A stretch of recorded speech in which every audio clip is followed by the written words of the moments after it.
From the castle in Owings Mills, Maryland, it is the Banner Ravens podcast. Paul Mancano and Jonas Shaffer, and we're lucky enough to be joined by 23-time gold medalist Michael Phelps, who joins the podcast now.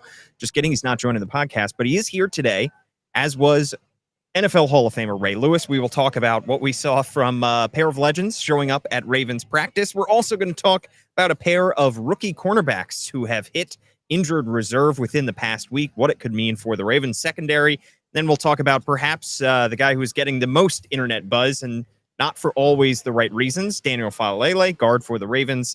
Heard from offensive coordinator Todd Monken, who talked about his confidence in Faalele. But first, Jonas, I'm bringing it back. The word of the day, it's spoonerism, because you dropped this last night at dinner, one of our Baltimore Banner sports team dinners. You said spoonerism, just casually. Care to define it for me? I have the definition in front of me, but I want to test you because you used it in a sentence. It involves transposing letters on two words for humorous effect. Yes. Is that basically it? A transposition of usually initial sounds of two or more words, as in tons of soil for sons of toil. What? It's you Sons of toil? Basically, it's you mix up the first few letters. Yeah, I know. I defined it to you last night. Why are you defining it to me? Well, do you know where it comes from? J.W. Spooner. William Archibald Spooner, British clergyman and educator, lived from 1844 to 1930, wow, and often spoke in public, but was nervous and would say things like a blushing crow when he meant to say a crushing blow. I think we're all guilty of that. I think if you go back through the Banner Ravens podcast feed, you'll find plenty of examples of this. Yeah, mainly off my tongue. So it was named to mock him, not something that he himself had coined. No, to mock him. Wow. Yeah, very, very tough look for him. There aren't a lot of like legacy names like that are named basically in outright humiliation of someone. Yeah. Like Wally Pipped, right? Wally Pipped, yeah. Although it sucks because that's not his fault, which is what Wally Pipp is about. Let's curb the baseball now talk. Jonas is bringing up the baseball. How about that? All right, Jonas. Let's talk about the fact that we saw Michael Phelps and Ray Lewis here, because that's cool. Just reaching out to Marlon Humphrey and the Ravens after Marlon Humphrey put out a public plea asking that Michael Phelps would help teach some of the Ravens how to swim. We assume that that's happening. We don't know, but he was here. We got a tease on Good Morning America that at some point we'll watch a segment where Michael Phelps teaches some Ravens how to swim, but he was here and he was watching practice, and so was Ray Lewis. Most exciting thing that happened in practice. Yeah. One of the most exciting things that happened at camp in general. It shouldn't be leading our show, but it is, because today was a quiet, slow day. It's been a dull camp. But please read our coverage of it. As someone who used to traffic in Michael Phelps content in my previous role at the Sun, it's always weird to see him out in the flesh. He was responsible for, I think, still my most read story of all time. It was him laughing during the national anthem as fans in, I guess, whether it was I think it was the Rio Olympics in 2012, shouted "Oh!" They did the Baltimore O. They did the Baltimore O, and I believe that story got over 1 million page views, which is pretty crazy because it took maybe half an hour, lasted all of 30 minutes to write, and we actually had a writer down in Rio covering it, and it probably surpassed his page views while he was covering the guy on the ground. But that just goes to show you what does numbers on the internet nowadays. I mean, Manny Machado, went after he had been traded to the Dodgers, was in the World Series, and there was a camera on him during the national anthem, and he mouthed the O. This was like 3 months after he had been traded from the Orioles. It sticks with you. After you hear it a certain number of times, you hear the Baltimore O, and it's just a guttural instinct. Cool to see Michael Phelps and Ray Lewis at practice. Ray Lewis was out there signing autographs at the end of it as well. We know Michael Phelps broke down the huddle at the end of practice, shared some words of wisdom, according to defensive coordinator Zach Orr. Let's talk about the defense. Let's talk about the fact that the Ravens lost a pair of rookie cornerbacks within the past week. Both Robert Longerbeam and Bilhal Kone going to injured reserve. Season is over for both of those guys. Kone, as we know, suffered the injury in the first preseason game. We think it's an ACL, MCL tear, according to reports. It was never confirmed by John Harbaugh, but that will knock him out for the season. It's unfortunate. Robert Longerbeam, meanwhile, had been missing practice for a few weeks, and it was reported that he had a torn patellar tendon, and John Harbaugh announced the other day that he is undergoing surgery. So 2 sixth-round rookie cornerbacks are now out for the season. Fortunately, the Ravens have built depth upon depth upon depth at that position, but it is a bummer to lose both those guys before they even get to play in a regular season game. And it's not just, as far as we know, a simple ACL tear or a torn biceps or, a very badly sprained ankle. Like that knee injury that Kone suffered looked pretty grisly. And I don't know if that has any bearing on what kind of rehab it'll be, but we saw Keaton Mitchell a couple years ago have a pretty catastrophic knee injury, and he wasn't right until year 3. And, Robert Longerbeam, if it is indeed a fully torn patellar tendon, which again, John Harbaugh did not confirm, that's a very tough injury to come back from. That was the big red flag with Josh Simmons, who, the Ravens considered taking in that first round. Obviously, he's done yeoman's work in getting back on the field and probably will be that starting left tackle for the Chiefs when the Ravens go back to Kansas City in September or October, whenever that game is. But that's an injury that can really significantly diminish your physical ability when you come back to the field. So wishing the best for both those guys. It's tough to say if both of them would have made the 53, but just for these guys to lose a year of development kind of stinks. I think Kone was pretty clearly ahead of Longerbeam based on what we saw in practice, based on what we kind of know about their athletic gifts. But it puts even more pressure on the guys who were ahead of them on the depth chart, who are ahead of them on the depth chart, to stay healthy. And it's not the group of guys with the strongest track record there. So you're just hoping and praying that the guys who do play in the preseason, who do, ball out in these physical practices, obviously they're going to to Ashburn next week for another joint practice against the Washington Commanders, that they stay healthy and that there's not anything else that can kind of add to the accumulated wear and tear that this DBs group has already suffered, which stretches as far back as the Ardarius Washington injury. It's obviously never good when somebody gets hurt. It's obviously especially painful when it is a rookie who has not yet gotten to experience regular season football. If there is a silver lining to both of these injuries, it's that the Ravens wouldn't have to risk losing one of these guys if they attempted to put them on the practice squad at the end of the season. If everybody in that cornerback room had been healthy, as you mentioned, Jonas, perhaps Robert Longerbeam would not have made this team.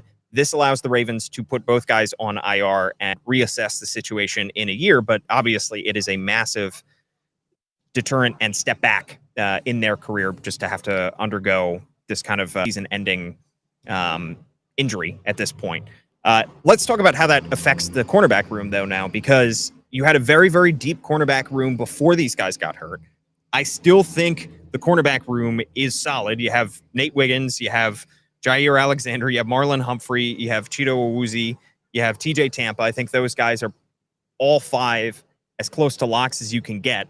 And then beyond that, I think this really opens the door for Jalyn Armour-Davis, somebody who has missed a lot of time with injuries over the course of his 3-year career, somebody who has missed time at this training camp, although not much, with injury as well, and somebody who has all the gifts, all the physical ability, has the big school pedigree, and just has not been able to see the field because of injury and because of guys ahead of him. I think now this is Jalyn Armour-Davis' spot, and I'd say unless something changes dramatically in the next few weeks, I'd say he is on the right side of the bubble.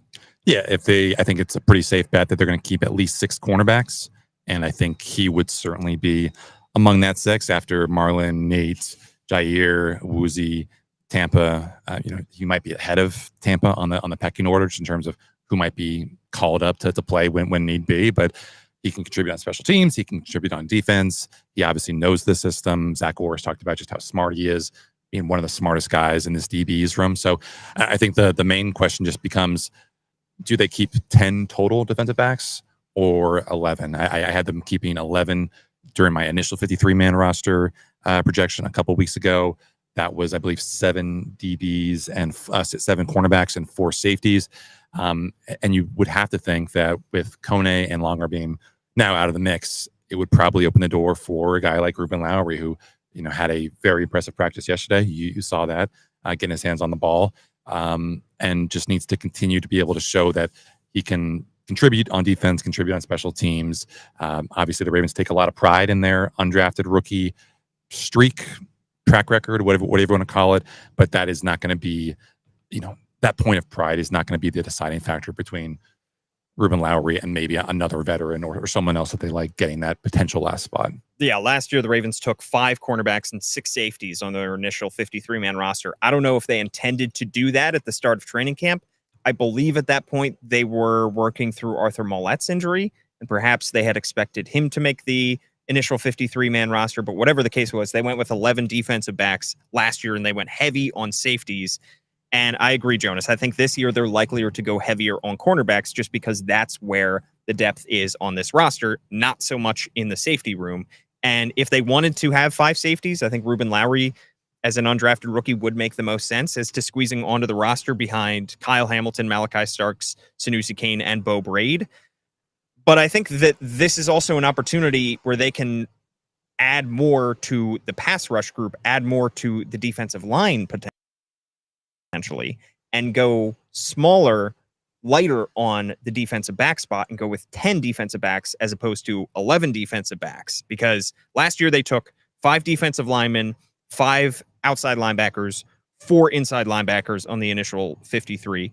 Could go this year with 5 defensive linemen, Nnamdi Madubuike, Travis Jones, Fubb, Broderick Washington, and Aeneas Peoples. Yep, Aeneas Peoples. Sorry, Fubb. Oh, sorry. Do people not know that? I just Aeneas Peoples had a complete mind.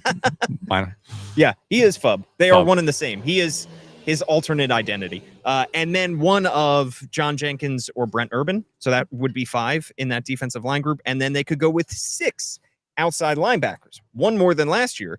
Odafe Owe, Kyle Van Noy, Mike Green, Tavius Robinson. And then they could do both Adisa Isaac, 3rd rounder last year, and David Ojabo.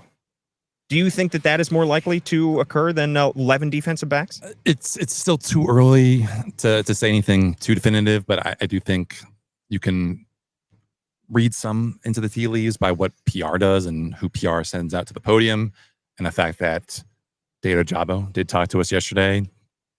Did sound like he felt pretty good. Did claim that he hasn't really heard any of the outside noise about where he is, where he stands with this potential for keeping 5 versus 6. I would say that he's probably feeling pretty good about where he stands on that bubble. Again, that pass rush group, it's not especially injury prone, but you do worry about some guys. You worry about Kyle Van Noy with his age. You worry about Odafe with his ankle injury history. You just wonder, is Mike Green, who, none of these rookies really get a regular offseason because of everything that they have to do with the pre-draft process, then rookie minicamp and everything like that. I mean, Tavius Robinson is a glass eater, but that physical style does kind of lend itself occasionally, you would say, to potentially some wear and tear there. So I would feel probably pretty good about keeping just 5, but they want to have a pass rush that can be a difference maker in ways that it hasn't in postseasons past. So we'll see just how David Ojabo does these next 2 games. Obviously, I think he, even though that sack that he had against the Colts was unblocked, he had a couple nice, really impressive, speed rushes where he's just turning and burning off the edge. He really didn't do anything on special teams, which is still kind of disappointing to me. Like, how can you have this guy who is athletic enough to be able to beat these second string offensive tackles, but not be able to contribute in ways that Adisa Isaac, after a basically lost rookie year, is able to on special teams? I think Adisa got 10 special team snaps against the Colts. I think Ojabo only got 3 or 4. But I think the coaches probably know what they're getting with him right now if they keep him on that 53, but with the good and the bad. I think so. Basically, we're talking about right now 3 guys or 3 spots, 5 guys to be filling in there. So Brent Urban, John Jenkins, David Ojabo, Adisa Isaac, and Ruben Lowry. I think Jenkins is probably a lock. I think we've talked about Brent Urban being the guy that you stash on the practice squad because Sure. as a vested veteran, he's not going to be subject to waivers. The Ravens he can go wherever he wants, and I think where he wants to go is Baltimore, as evidenced by him signing here. So it's going to be I guess it probably will just come down to 1 or 2 guys for 1 spot. Ultimately, It's going to be that balance between the cornerback / safety room and the edge rusher spots. The battle between Eric DaCosta wanting to keep David Ojabo versus also wanting to give himself some insurance at one of those greyhound positions, like we've talked about at DBs and safeties and cornerbacks. Speaking of cornerbacks, Jair Alexander revealed to an interviewer on the field before the first preseason game that the celebration that he does is not, as we have been describing it, a seatbelt celebration. It is a sword. Right. Did you know this? I think I did see that. I've seen it explained both ways by guys. Okay. I initially thought it was a seatbelt like a couple years ago when it first became in vogue. Yeah. And then I heard someone explain that no, it's actually, their explanation of it was sheathing your sword or unsheathing your sword. He didn't invent this, did he? No. Yeah, I mean, I feel like I saw it around the NFL. I think it's definitely bounced around. But if we had open locker room, I would be curious to deputize you to just go in there and talk to 20 Ravens and ask them what their interpretation of it is. It's like some people spell Super Bowl as one word. Some people spell it as two words. I think AP says two. Yeah, I know. But AP style. People have different opinions about Super Bowl, and people have different opinions on what exactly that gesture represents. I think seatbelt is cooler than you're strapping up. Yeah, it's more clever and creative. I'm not sure what the sword really does. You're just sheathing it. But do you think the Ravens would let me in the facility with a plastic sword if I can get it through the metal detector? I think Chad Steele might have like a lightsaber around, but again, he's an employee here and a high ranking one. So I don't think you would get very far. do you find yourself going to the Renaissance Fest and find swords? I've never been, but maybe been to Ren Fest. No, have you? Yeah, I feel like you would fit in there. The beard. Yeah, well, this is more so a childhood pursuit. Go in and get some stick of mutton. Oh yeah, I've never done it. Do you do some of the dancing, some of the archery, some of the? No, it's jousting. It's all the games are rigged against you, just like at a regular fair. But it's a good time. You would be the tallest man in the Renaissance by a good foot, I think, if we were to just drop you back there. Yeah, I mean, I think you could say that about any time in history before like 1970, owing to prevailing nutritional trends. Exactly. Just like them eating that big slice of mutton. Maybe there's a reason we left that in the past, Jonas. I think one of my like weirdest / favorite historical facts was, I believe, Genghis Khan during his reign of terror in Asia, because he was so keen on, I guess, stamping out anyone who could rise against him. I believe, I could be completely wrong on this, but I think his mini empire brought with them like a wheel. And if you were taller than the wheel, then you got your life ended by him. Wow. So I don't know what kind of genetic trickle down effect that might have had, but it's definitely interesting. That's true. Yeah. That would definitely not be great for the genes of tall people. Yeah. Sorry, Jonas. All right, let's talk about more football things. Speaking of large people, let's talk about Daniel Faalele.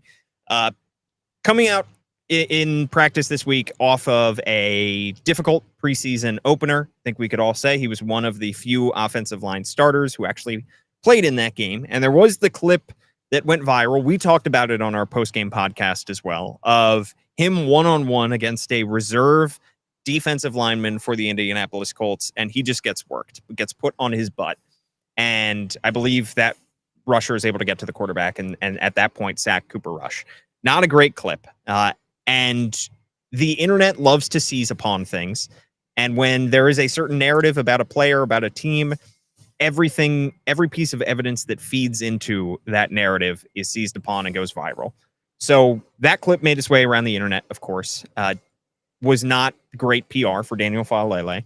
But offensive coordinator Todd Monken was asked about the progression of Daniel Faalele today, Jonas, and he dropped some bars, I think you could say. Yeah, he acknowledged that there was a bad play that happened, but he said he didn't think it defined Daniel Faalele, which I think a lot of Ravens fans would say, well, what about all the other bad plays from last year? And listen, obviously some people look at film a little bit more closely than others. If you look at PFF, he was a below average lineman. If you look at Sports Info Solutions, he was a slightly above average pass protector.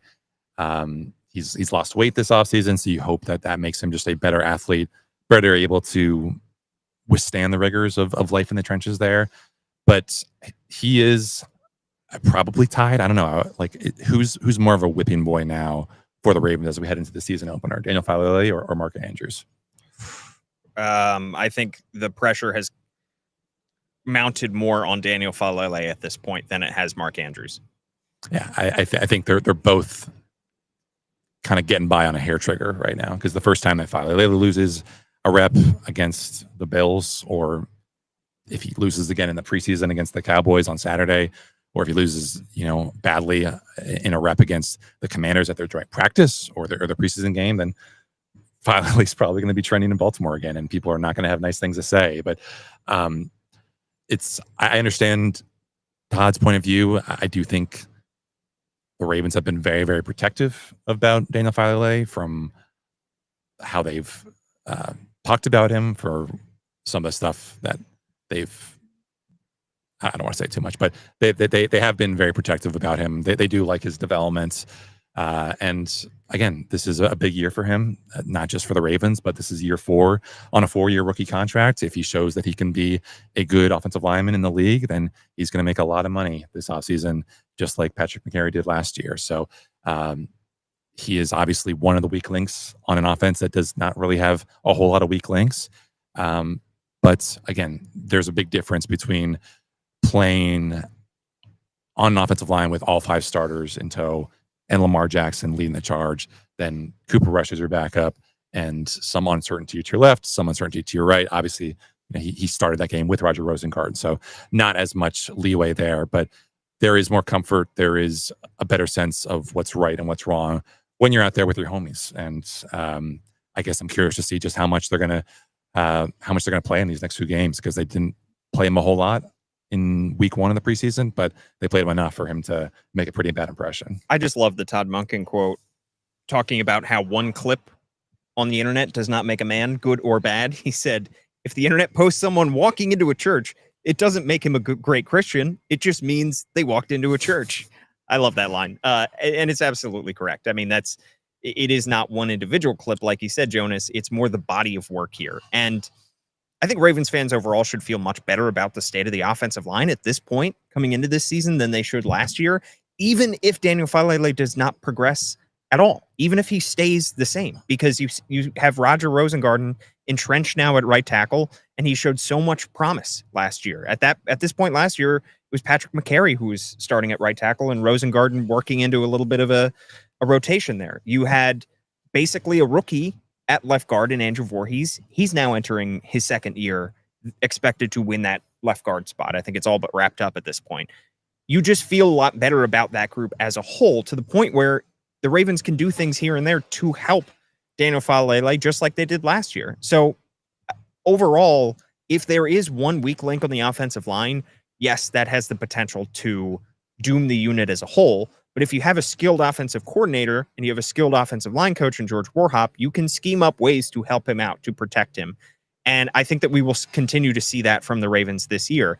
Daniel Faalele just cannot regress. He just cannot take steps back from what we saw last year, because that would prove to be disastrous. But overall, I'm willing to wait until the regular season to judge his performance, unless the game against the Cowboys goes so poorly that 5 more clips go viral. I'm willing to wait this one out and see how George Warhop, how Todd Monken scheme it up. I think probably the biggest disappointment for me in camp, and otherwise sleepy camp, has just been that we never really got the potential competition between Emory Jones and Daniel Faalele. Just never materialized. Like, you think about the kicker competition, that was always going to be stacked in Tyler Loop's favor because he was the more talented kicker. I think if you set the odds, it was probably 90%, 95% odds that Tyler Loop would win that job. And he won it so quickly and so convincingly that they released John Harland. You think of the cornerback position, that remains a pretty intriguing battle that I think has gotten the best out of Cheeto Awuzie, the best out of Jair Alexander, but we don't really have an idea about, like, it's possible that both those guys could see the field at the same time, so that there won't be any kind of satisfying conclusion to that quote unquote battle.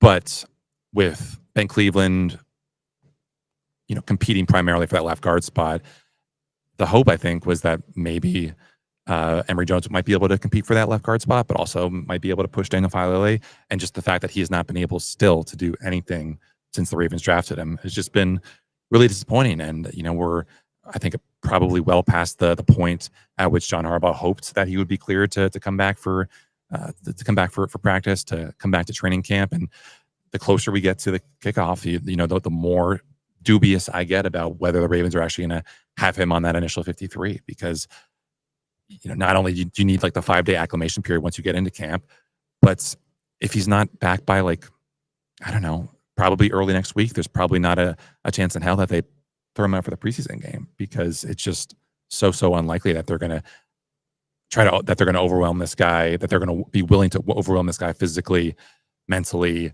competitively, with everything that goes into being in a preseason game, even if you're going up against third stringers. So it's just been a real bummer that a potential solution to this right guard quandary never really materialized, because I guess the Ravens misjudged exactly when the Emory Jones medical timetable would end. What do you think about the possibility of Joseph Noteboom working his way into that, getting unseating Daniel Faalele, a veteran that they signed to a small deal this offseason? I think Ben Cleveland would probably be ahead of him on that pecking order. I think the issue with Noteboom was the same issue with Patrick McCary, which is that he has been pretty medically banged up over the years, and obviously the Ravens were able to make that work with McCary last year, pretty amazingly. The guy that they thought his back injuries would prevent him from being a viable starter in the NFL, he was able to adjust, was able to overcome, and the Ravens got pretty good play out of him.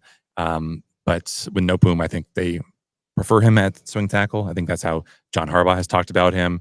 And I just think that Ben Cleveland, given his experience and the kind of smash mouth mentality that I think the Ravens want out of their interior linemen, would be the guy ahead of him. But did you think at this point last year that Patrick McCary would start at right tackle for the Ravens in week 1? I mean, that with Noteboom, I mean, I'm not saying the Ravens clearly had a lot of trust built up over the years with Patrick McCary. They don't have that with Noteboom. But we thought going into last year's camp that McCary would not start at any one position, that he would be the swing tackle and the backup center, backup left guard, backup right guard, that he could play every single spot. And he ended up starting week 1. Roger Rosengarten came in off the bench in that game. So I don't know, maybe there's a chance we could see some funky stuff. It's possible. I just think everything the Ravens have signaled to us about how they feel about Daniel Faalele has been really positive. It's not just coaches, it's players. It's Ronnie Stanley working out with him in California this offseason and saying he looks like he's in great shape. Again, I don't necessarily buy the narrative that Faalele's had a great camp. I think he's been fine. I think the amount of times that it's so tough for us to judge the successes and failures of interior line play from where we stand. But, Matt Abike has had a disruptive camp. Roderick Washington has had a disruptive camp. Travis Jones has had a disruptive camp. And certainly, I don't know how many of those disruptions you can lay at the feet of Daniel Faalele, considering that Andrew Voorhees on the left side has had his own ups and downs. And, Tyler Linderbaum sometimes can be overwhelmed by big, strong guys. But, these next 2 games, if Daniel does indeed play in them, could really just ramp up the noise, ramp up the temperature on John Harbaugh for making a change. Let's talk about that game against the Dallas Cowboys in Dallas on Saturday night. We will have a podcast after that game. By the way, if you're watching anywhere on X, YouTube, or Facebook, give us a like, write us a comment, give us a thumbs up. If you are listening, spoonerism. Yeah, favorite word, spoonerism, if you like that word of the day.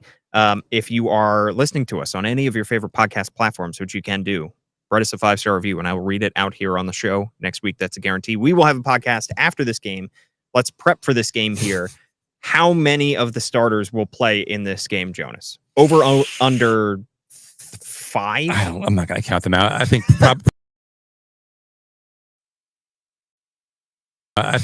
probably about the same that we got last game. I don't think you can cut it any more closely than the Ravens did. Not even throwing Tavius Robinson out there. Maybe they dial back Roger Rosengarten. I think, did he get 2 series? I think maybe they just give him maybe they just give him 1. But I really don't know much about how the Cowboys operate with their own preseason starters. Obviously, we can dispense with the Ravens need to win this game for the preseason streak, because that streak is dead, gone. Yeah. We don't have to worry about caring about that anymore. Yeah.